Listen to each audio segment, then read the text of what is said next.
ഓരോരുത്തർക്കും അവർക്ക് പലരെക്കുറിച്ചും പല അഭിപ്രായങ്ങളും ഉണ്ടാകും. അദ്ദേഹത്തിന്റെ അഭിപ്രായം അങ്ങനെയായിരിക്കും. പൊതുവെ RSSകാരും BJPക്കാരൊക്കെ സർവർക്കറെ വളരെയധികം ആദരിക്കുന്നവരുണ്ട്.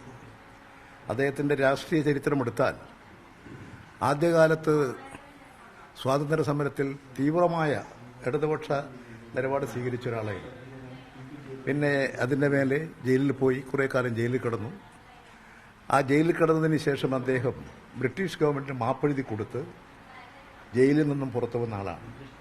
അദ്ദേഹത്തിന്റെ പിന്നീടുള്ള ചരിത്രം ബ്രിട്ടീഷുകാരോടൊപ്പം നിന്ന് ഇന്ത്യൻ സ്വാതന്ത്ര്യ സമരത്തെ ശക്തമായി എതിർക്കുകയും അന്ന് RSSന്റെ നിലപാടുകളോടൊപ്പം നിൽക്കുകയും ചെയ്തിട്ടുള്ള ഒരു നിലപാട് സ്വീകരിച്ച ഒരാളാണ് സവർക്കർ.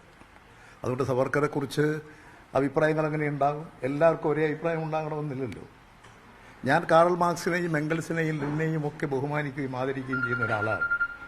അതാണ് എനിക്ക് ഈ ചിന്തകരോട്, മാർക്സ്യൻ പണ്ഡിതരോട്, മാർക്സ്യൻ സിദ്ധാന്തം ആവിഷ്കരിച്ച മഹാരഥന്മാരായ പ്രതിഭാശാലികളുള്ള ആദരവ്.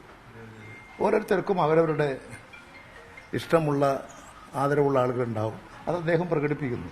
ഇത് രാഷ്ട്രീയവേദിയിലായിരുന്നില്ല ഈ പരാമർശം, ഒരു സർവകലാശാലയ്ക്കകത്തായിരുന്നു. അതെ, ഓരോരുത്തർക്കും അവരവർക്ക് ഇഷ്ടമുള്ള കാര്യങ്ങൾ അവർക്ക് പല സ്ഥലങ്ങളിലും പ്രകടിപ്പിച്ചു. ഒരു കാര്യം കൂടി, കാരണം ഈ LDF സർക്കാരിനെതിരെ പല കോണിൽ നിന്നും ഭാഷാ സമരത്തിലായാലും കാര്യങ്ങളായാലും പല കാര്യങ്ങളിൽ നിന്നും വിമർശനവും അല്ലെങ്കിൽ ആരോപണങ്ങളും ഉയർന്നു വരുന്നുണ്ട്.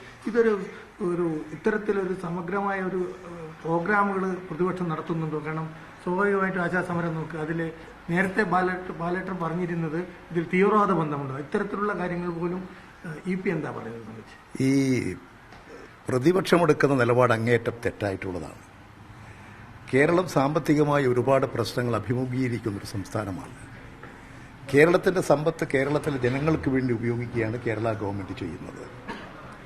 അങ്ങനെ സാമ്പത്തികമായി ഞെരുക്കമുണ്ടായി സാമ്പത്തിക പ്രയാസം അനുഭവിക്കുമ്പോൾ അതിൻ്റെ മേലെ ഒരു പ്രതിസന്ധി കൂടി സൃഷ്ടിച്ചെടുക്കാൻ, ജനങ്ങളിൽ അസംതൃപ്തി വരുത്താൻ ആസൂത്രിതമായി നടക്കുന്നൊരു സമരമാണ് ഇപ്പോൾ ഈ ആശാ വർക്കർമാരുടെ പേരിൽ നടന്നുകൊണ്ടിരിക്കുന്ന സമരം.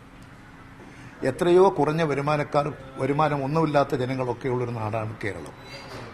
ഇതെല്ലാം ആലോചിച്ചുകൊണ്ട് ജനങ്ങൾക്കാകെ ഗുണകരമായിട്ടുള്ള നിലപാട് മാത്രമേ ഇടതുപക്ഷ ഗവൺമെന്റിന് സ്വീകരിക്കാൻ കഴിയൂ.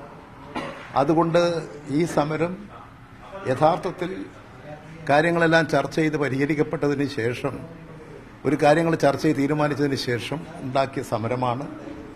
അത് ബോധപൂർവം കേരളത്തെ ഒന്നുകൂടി സാമ്പത്തികമായി എങ്ങനെ ഞെരുക്കാൻ കഴിയും എന്നുള്ളൊരു ആലോചനയുടെ ഭാഗമായി അനാവശ്യമായി ജനങ്ങൾക്കിടയിൽ അസംതൃപ്തി ഉണ്ടാക്കിയ സമരമാണ്.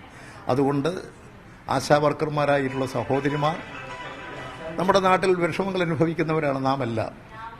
ആ സഹോദരിമാർ എത്രയും വേഗം ഇതിൻ്റെ ശരിയായ കാര്യം തിരിച്ചറിഞ്ഞ് ശരിയായ നിലപാട് സ്വീകരിച്ചു പോകാൻ സാധിക്കണം. ഇവരുടെ കയ്യിൽ കളിക്കുന്ന ഒരു പാവയായി തീരാതിരിക്കാൻ എല്ലാ ആശാ വർക്കർമാരായിട്ടുള്ള സഹോദരിമാരും പ്രത്യേകം ശ്രദ്ധിക്കുക.